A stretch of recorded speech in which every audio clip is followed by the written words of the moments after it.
오늘따라 제 키가 더 커 보이지 않습니까? 화면에 가려가지고 키가 작은 것 같아가지고 발받침대를 받쳐 놓았습니다.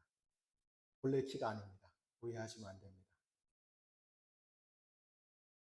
여러분, 오늘은 성부, 성자, 성령 하나님께서 고유한 위격을 가지면서도 온전한 사랑과 연합 안에서 한 분 하나님을 고백하는 삼위일체 주일입니다.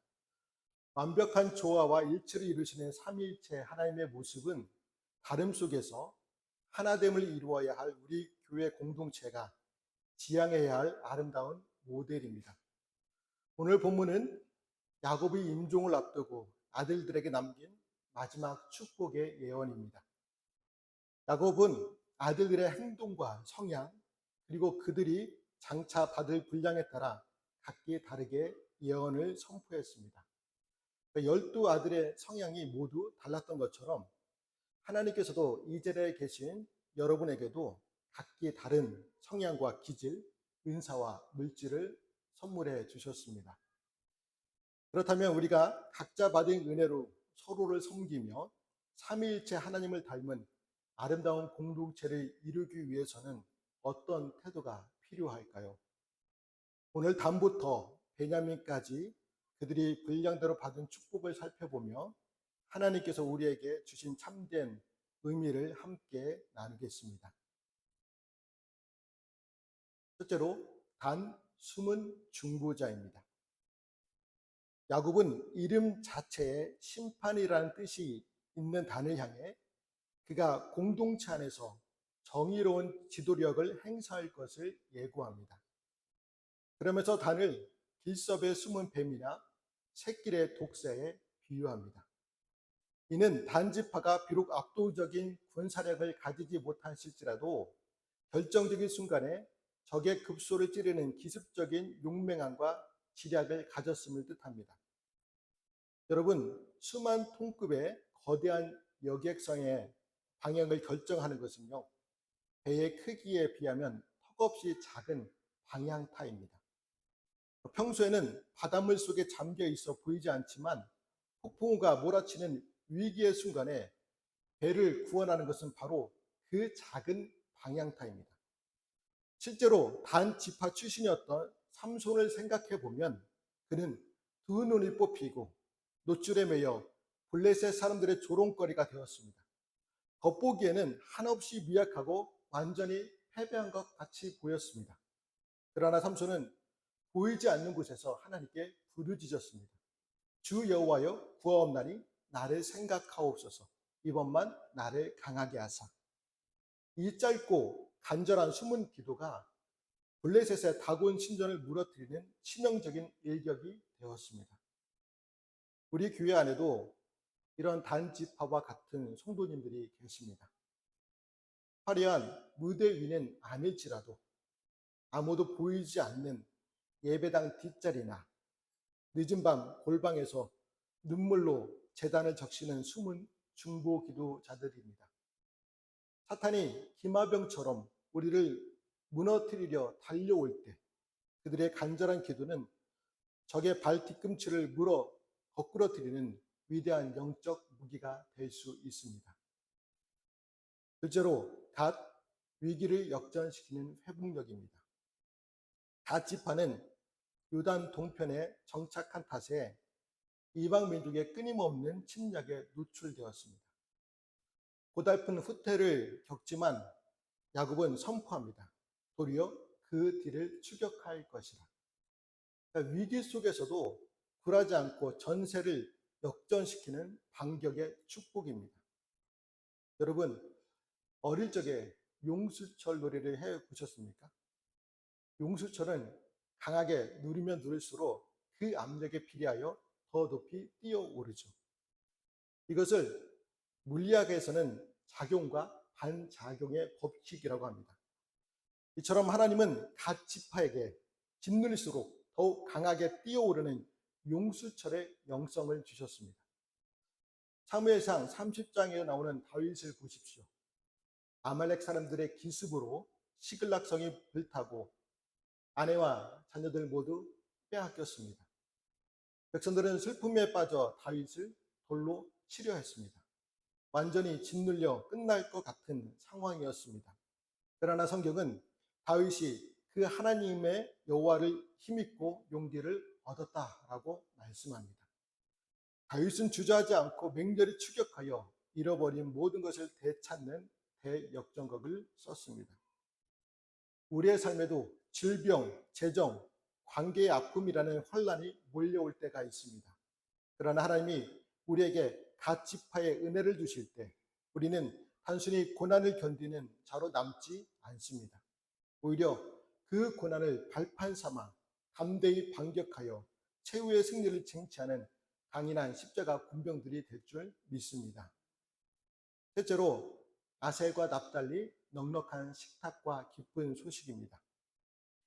아셀은 비옥한 땅을 할당받아 왕의 식탁을 책임질 정도로 풍족한 복을 누립니다.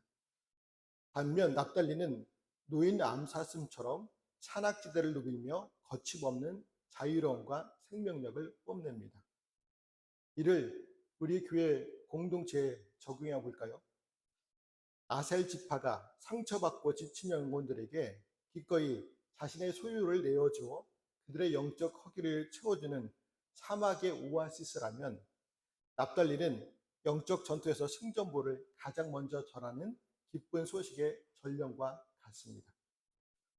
성경 속 인물로 비유하자면 열왕기에 나오는 수넴 여인이 바로 아셀 지파와 같은 사람입니다.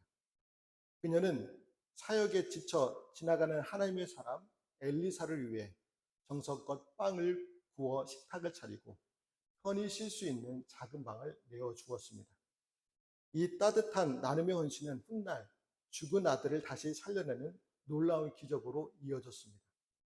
반면 부활의 아침에 빈 무덤을 확인하고 달려갔던 막달라 마리아는 납달리 지파와 같습니다. 그녀는 슬픔과 절망에 빠져 있는 제자들에게 가장 먼저 달려가 예수님이 살아나셨다라는 생명의 기쁜 소식을 전했습니다. 여러분, 아셀 지파처럼 기꺼이 베푸는 넉넉한 나눔의 식탁과 납달리처럼 하나님이 하십니다, 우리는 할 수 있습니다 라며 소망을 선포하는 긍정적인 입술이 이루어질 때 우리 교회는 위로와 생명력이 넘쳐나는 복된 공동체가 될 줄 믿습니다. 넷째로 요셉 전능자의 힘입은 경고함입니다. 요셉을 향한 축복은 참으로 풍성한데요, 수많은 대적이 그를 향해 맹렬한 활을 쏘았지만 요셉은 무너지기는커녕 더욱 견고해집니다.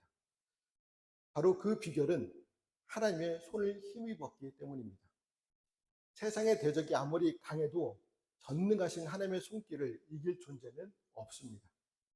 영국의 유명한 설교자 찰스 스펀저는 교회를 향한 세상의 핍박을 대장간에 비유했습니다. 대장간에는 무거운 쇳덩이 받침대인 모루가 있습니다. 수많은 망치가 이 모루를 세차게 내려치지만 결국 자루가 부러져 버려지는 것은 망치들입니다. 모루는 그 자리에 묵묵히 남아 오히려 온갖 유용한 영장들을 만들어냅니다. 요셉과 다니엘의 삶이 이 모루와 같았습니다. 먼저 요셉을 보십시오. 형들의 시기, 보디발 아내의 모함, 옥살이라는 망치가 그를 쉴 새 없이 내리쳤습니다. 그러나 요셉은 이스라엘의 반석이신 전능자 위에 굳게 서 있었기 때문에 결코 깨어지지 않았습니다. 다니엘도 마찬가지죠. 바벨론의 수많은 정치인들이 그를 시기하여 모함이라는 맹렬한 화살을 쏘아댔습니다. 그러나 다니엘의 믿음의 활은 흔들리지 않았습니다. 사다굴에 던져질 위기 앞에서도 예루살렘을 향해 창문을 열고 하루에 3번씩 무릎 꿇고 하나님께 간절히 감사의 기도를 드렸습니다. 여러분, 내 힘으로 버티면 부러지지만 하나님이 붙들어 주시면 견뎌냅니다. 그 인내의 결과가 무엇입니까?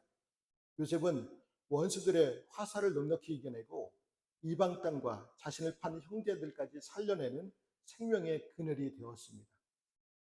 다니엘 또한 이방 땅 한복판에서 하나님의 위대하신 영광을 선포하는 흔들림 없는 거목이 되었습니다.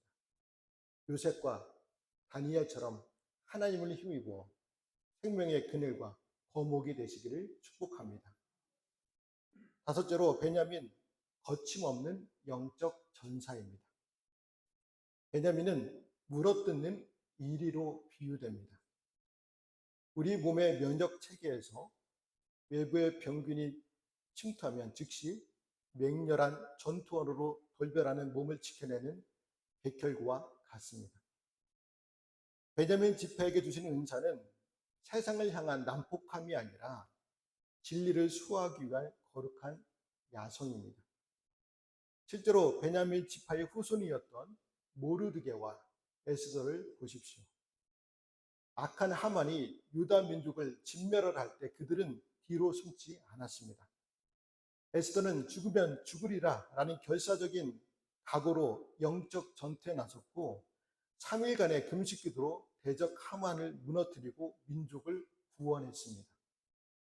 세속적인 가치관과 이단의 교회를 좀먹으려 할 때 결코 물러서지 않고 최전선에서 싸우는 이 영적 전사들의 거룩한 야성 덕분에 우리는 영적 승리를 누릴 수 있습니다. 여러분, 우리 각 사람이 받은 은사와 기질이 얼마나 다른지 보여주는 재미있는 이야기가 있습니다. 교회 친교실에서 누군가가 실수로 바닥에 커피를 쏟았습니다. 이때 성도님들의 반응은 받은 은사에 따라 완전히 다릅니다. 가르치는 은사는 잔을 끝에 두니 쏟아지죠. 다음부터는 안쪽에 놓으세요. 섬김의 은사는 아무 말 없이 당장 대걸레를 가져와 바닥을 닦습니다. 국률의 은사는 손을 꼭 잡으며 아이고 안 다치셨어요? 많이 놀라셨죠? 라고 말합니다. 국률의 은사는 리더십의 은사는 김 지사님 휴지 가져오시고 이 권사님은 의자 좀 치워주세요. 나눔의 은사는 지갑을 꺼내며 외칩니다. 다들 진정하세요. 오늘 커피는 제가 다시 쏘겠습니다. 여러분은 이 은사들 중에 어떤 은사를 받으셨나요? 가르침의 은사, 섬김의 은사, 긍휼의 은사, 리더십의 은사, 나눔의 은사. 어떤 은사를 받으셨다고 생각하십니까? 누가 맞고 누가 틀린 것은 아니죠. 이 모든 분들이 함께 있기에 자리가 수습되고 상처가 위로받고 다시 맛있는 커피를 마실 수 있는 것이죠. 오늘 본문 28절은 이렇게 증언합니다. 이들은 이스라엘의 12지파라. 그들 각 사람의 분량대로 축복하였더라 말씀합니다. 야곱은 자녀들의 고유한 성품과 삶의 궤적을 통하여 분량대로 축복했습니다. 하나님도 마찬가지이십니다. 종지에 항아리만큼 물을 부을 수 없듯 하나님은 우리가 준비한 믿음의 분량에 따라 축복하십니다. 하나님의 풍성한 은혜를 받고자 원하신다면 믿음의 그릇을 넓게 준비하시기를 바랍니다. 느헤미야 시절 예루살렘 성벽 재건의 역사를 떠올려 보십시오. 제사장, 금을 다루는 세궁업자, 상품 장사, 여성들까지 각양각색의 사람들이 참여했습니다. 부드러운 손을 가진 세궁업자가 거친 돌을 나르는 일이 얼마나 어색했겠습니까? 그러나 그들은 누가 더 중요한 일을 하느냐 따지지 않고 자신이 선 자리에서 할 수 있는 만큼 분량대로 자기 집 앞 무너진 성벽을 묵묵히 쌓아 올렸습니다. 그 수많은 다름이 모여 52일 만에 성벽이라는 하나의 완벽한 원을 완성했습니다. 우리의 은사는 다른 누구와 비교하기 위함이 아닙니다. 사도 바울의 말씀처럼 눈이 손들어 쓸데없다 할 수 없듯 오직 내 곁에 있는 성도들과 연결되어 그리스도의 몸된 교회를 견고하게 세워가기 위해 부름을 받았습니다. 이제 말씀을 맺겠는데요. 오늘은 삼위일체 주일입니다. 성부, 성자, 성령 하나님께서 서로의 고유하심 중에서 완벽한 하나됨을 이루신 것처럼 우리 역시 서로 다르기 때문에 비로소 완전한 조화를 이룰 수 있습니다. 여러분, 세상의 기준처럼 풍요로움만이 축복이 아닙니다. 풍요도 축복이요, 결핍도 축복입니다. 하나님께서는 우리에게 풍요를 주셔서 넉넉히 섬기게도 하시지만 때로는 결핍을 허락해 주셔서 우리가 교만하지 않고 하나님과 이웃을 의지하게 만들어 주십니다. 차이가 있기 때문에 서로의 부족함을 채우고 또 체험을 받을 수 있습니다. 각자에게 주어진 역할과 책임 속에서 다름을 비판하지 않고 서로를 귀하게 여길 때 우리 공동체는 다 함께 온전한 복을 누릴 수 있습니다. 바라건대 오늘 하루도 삼위일체 하나님의 온전한 사랑을 본받아 여러분 각자에게 허락하신 받은 분량대로 기쁘고 감사하게 섬기며 나아가는 복된 저와 성도들이 되시기를 주님의 이름으로 말씀을 드립니다. 기도하시겠습니다.